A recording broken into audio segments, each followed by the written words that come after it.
All right, so now let's see. We got the wheels done and the new tires balanced and new brakes on and all that kind of stuff. Plugs and oil change and on and on. Look what I just discovered here. This isn't a good thing. I'm missing one of my mushrooms on my bag mount. See that right there? Well, I'm gonna have to dig around and see if I can't come up with one. If I can't, we'll use a bolt or something. But that's a good find. I mean, those are the kind of things that you want to be aware of. So I got to find that. But anyway, so we're going now to sinking the carbs. We're gonna sink them. We're gonna sink the carbs. Now there's all kinds of talks about, you know, I actually built a set of these gauges one time out of hose, clear fuel hose, and colored water, and you got to have so much water distance. And then I've also used mercury gauges. Had mercury gauges, and I've also had let me see here. Used a Twin Max electronic. Used what do they call those? The balancing. They got little pins inside of them that climb up and down. I didn't really care for those because they get sticky, you know, and stuff. And so I've had a couple different sets of these gauges. Now this particular set right here, I like using gauges. I just like using vacuum gauges. They're fairly inexpensive, really truthfully. This is a really nice set that a friend of mine and I went in 50-50 and bought. I think it was like, I don't know, $120 or $110 or something like that. And it wound up being down here all the time. I don't think he ever used it. Might have used it once or something. But, well, then I came down with this cancer thing and stuff, and I started bucket listing. So I went down and told him, Chris, look, told my buddy, I'm like, look, I'll either give you your half the money back, or I want to settle up with you. You know, he's like, yeah, I get that, okay. So he decided not to hang on to the vacuum gauges that he never uses, and I needed them because I always use them. So they're fully 100% mine, and they're here 20% of the time. But I also told them, I'm good with this stuff, okay? I'm like, you know what? I don't know why we even did it in the first place. You can use the thing anytime you want to. I mean, you know, I'm like surrounded by gearheads here, and most of them are far more knowledgeable than I will ever be on as far as mechanics and stuff like that. And I'm like, you know, just come and get them. You know, anytime you need them, if you want them. So I got good neighbors, good friends. All right, so that's one right here. I got to put the hose on this one. It can't go back in the box with this hose on this last gauge. I don't know why they made it like that, but so I just slide the hose on here. All right, just like that right there. Uh-oh. Just like that right there. All right, so that's back on there. Okay. Now the reason that I wanted these in the first place is because look at all the whatchamacallit. Like I did a friend's what is it, a 78 what is your thing, Tom? You know, 78 Goldwing, 79 Goldwing, one of the first year models, you know, without the fairings and stuff, and carbs out on all the banks and stuff. Well, and for my Honda 750s and a lot of bikes, Honda 350s, twins, 4-cylinders, whatever. They take different attachments and they got different size screws and that kind of stuff, and just it's nice to have a nice assortment like that to work with, okay? And I've used them, you know. I mean, it gets used, but you take care of stuff like this, it'll last you. On these Ventures, you don't have to use any of those adapters. All right. What I do is I just kind of lay it out like so. All right. Now I've already got the bike warmed up. Watch.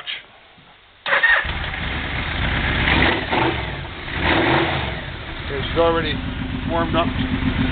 She's already warmed up. You want to get her where she can respond, where she'll take throttle like it's supposed to and stuff.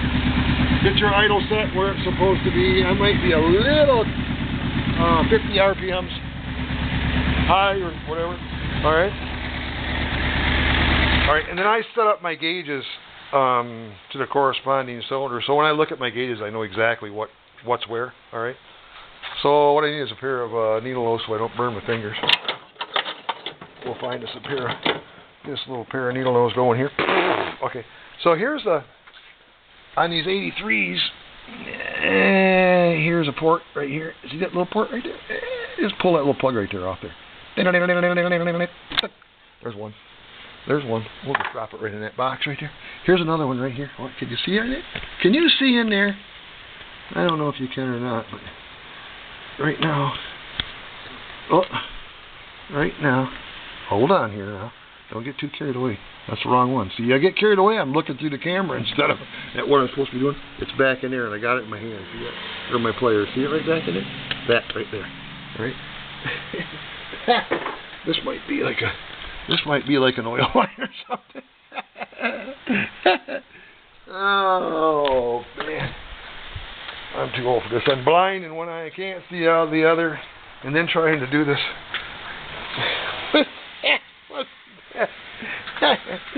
Yeah, it's all a good fun day anyway. Okay, there's another one right there. This one I'll try to not pull an oil line off. There we go. Okay, see that? See that right there? Okay, and then this one. Okay.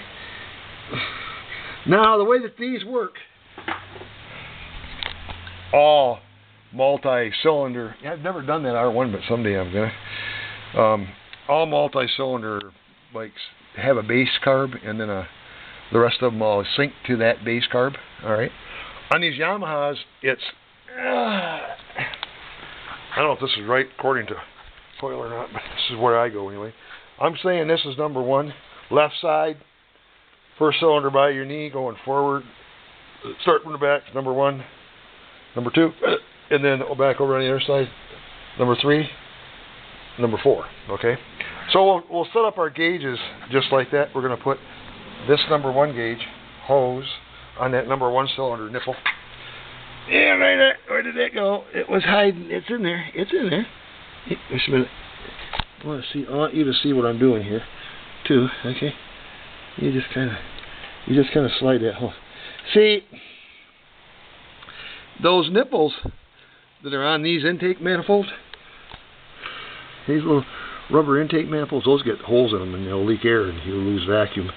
But anyway, that nipple right there, a lot of bikes don't have a nipple like that on there, and that's where those adapters cover. You got to pull a screw out, and you screw one of those adapters in there. And like on the Honda Goldwing or my Honda 750s, those single overhead cams, you had to go way down in behind the carburetors in that carb bank, pull a screw out, and screw one of those real long adapters. You just take it and kind of thread it in there. You know, it's way down inside. You just thread it in there, and then you put your hose on that adapter. So, all right, so we're hooked.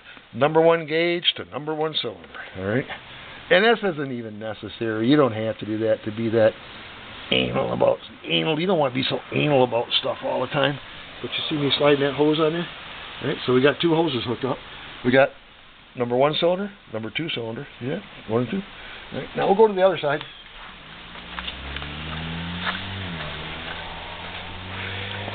And number three, what I said was number three, at least to me, is that nipple right there. See it right there? You just slide that little rubber hose right over the down there. You know, sometimes if those nipples are dry, you can take a little bit of saliva. I've done that before. I like to taste oil, smell it, gas. You know, I'm just a gearhead. I'm lousy about that kind of stuff. So we do that kind of stuff. All right, and then this one right here is kind of hiding down in there from us, ain't it? We're gonna I gotta not look through the camera, because it doesn't work. Oh man, you ever work on the steel? I used to boiler make, weld pipe, do some rigging, that kind of stuff. You're up on a steel on a 2-inch, 4-inch, 8-inch, 6-inch beam, looking over the edge down 300 feet, and don't take a camera like this and look down through the screen. Take your picture off to the side and look down, because that'll cause you, and this almost happened to me, I almost fell in the hole. We call it the hole. Brass in, this is all Boilermaker, iron worker talk. Brass in, go up, climb up, shim up the way up the steel, walk out on the steel, pulling lashing with you out there and stuff, and then take a camera like that and look over the edge. Like, let's just say this is looking down in the hole, and you look through the lens of a camera like this, and you will lose balance. It freaked me right out. So, okay, so here our gauges are all hooked up, right? All right. Our attack is set right at 1,000 RPMs where it should be. You want to get that? Make sure that's set. We can fire her up. Let's see what we're reading here. Oh, look here. Look here. Okay. I sync them. I like to sync them. I sync them a lot. I like to do with the syncing. All right. So what you do is you end up balancing number two to number one first. That's one screw on this side. And then number 3 to number 4 on this side. That's it. That'll be the screw on that end of the rack, and then balance this side to the other side, and that'll be the screw forward on the rack. Okay. So right now it looks to me like the one that's out pretty much is our 1-2. Let's fiddle with that, why not? If I can find us a screwdriver here. So you can take that gear, that thing. It gets kind of touchy to do with whatchamacallit. Alright, so we're going to go like this. Watch this. That'll be this screw. Let me see here. Let me see if I can find it. That'll be this screw right in here. Can you see that screw right there? Can you see that? That's that screw. Now watch when I turn that screw. I'll just turn it a little bit and watch what happens. See it moving? Now I'm moving it the wrong way. Whoop! Slid out of the screw. Now watch. Watch. Watch. Now I'll turn it this way. Turn it back the other way. Now kind of bring them in. Balance them out. Balance them out. Balance them out. Not bad. Not bad. Now these particular gauges, I don't know if you can see this or not. See that bouncing there? You see that bouncing? These got adjusters, restrictors on them. You can adjust the bounce right out of them. You want it so you can get them spot on. See like I did to that one? Now watch this one. Watch. Just all you do is just tighten that little restrictor right there a tiny little bit to get the bounce out of it. Alright, so now look at this. My 1 and 2 are spot on, and my 3 and 4 are spot on. But now I gotta bring the left side and the right side together. And that's the screw up here. Like I was telling you. Okay, there'll be 2 of those screws back in here on these carbs. One here. Yeah. That's the one for 3 to 4. That's the back screw. Forward screw is this one. Okay. That's the one that brings the set together. So we're going to just move that a little bit. See if we can't. What do you want to watch it? See if we can't bring them together a little bit.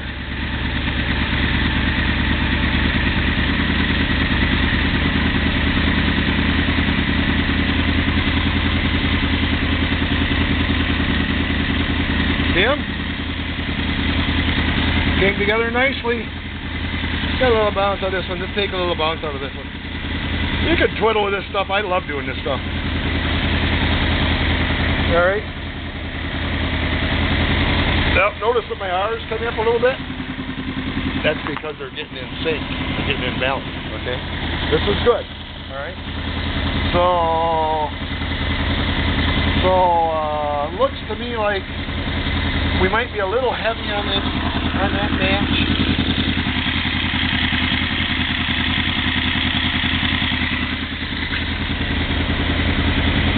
Maybe not.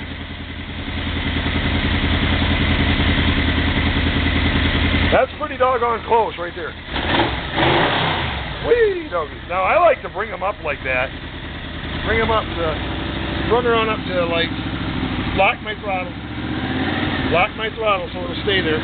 Maybe. That throttle locks.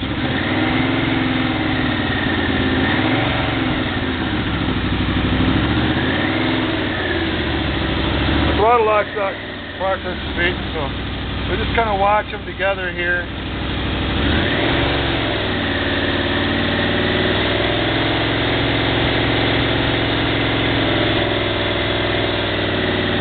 Pretty good. Pretty good. Now we're going to bring our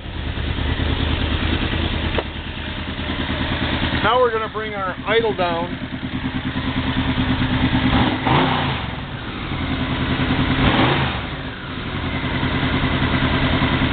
Yeah. Now we're going to pull our idle down. Just a sticker. I almost got to bring that. Nah, it's going to burn my finger. Yeah, I don't have a screw. I can't do it holding the camera, so I'm going to have to do that after I shut the camera off. So, but anyway, that's good. Now, syncing your carbs are important. All right. For one thing, if you got a These vacuum gauges will tell you a lot. If you got one that's way out there, and it syncs up nice before, there's a really good chance that you got a vacuum problem. And that vacuum problem, here. And that vacuum problem, I don't know if you could hear what I was just telling you. If you're used to syncing your carbs like I am, and you hook the gauges up, and you got one that's like all of them are running 20 hectares or whatever that vacuum things, CMHG kilograms, chemo military kilograms. I don't know what vacuum numbers are, but they're not PSIs. I know that. But anyway, so it's running 20 on the gauges. All three of the gauges are running 20, and you got one that's running 40. Check that carburetor. Pull the diaphragm on that carburetor. On these, those diaphragm covers are right here. All right, that's that car. Remember we were talking about this the other day. This is that one that I fixed with the E6000, whatever it was. Remember? Okay, you get a hole in those diaphragm, it'll show up on your gauges, and you can go right to it. So you got your gauges all hooked up. If I had like a 40 and the 320s and a 40, and this one right here was a 40. Now look, remember, I'm 1, 2, 3, 4, number 1 cylinder, number 2 cylinder, number 3 cylinder, number 4 cylinder. I would, if it was a 40 on a 3 and 20s on the other 3, I'd pull that diaphragm out of number 3 cylinder, and on 10-to-1 odds, I'd have a hole in that diaphragm. Kind of handy, okay? So that's just another thing about balancing the carbs. Okay, so you don't want your carbs out of balance, because what you're doing when you do that is you're dragging your cylinders. You got, let's say, 2 cylinders are actually pulling on the other 2 cylinders, and you're not getting the best fuel economy, you're not getting the best performance, you're not getting the best, it'll run hotter, it'll on and on and on and on and on. So you want to sync your carbs out. Handy tools, easy to do. You just saw what I went through for a second there to get them balanced up, and it's done. All I got to do is pull the gauges off, put my plumbing back on, pull my idle down, and I'll do that, and we'll be done. Okay? Get out and ride, tip your home, and I'm good.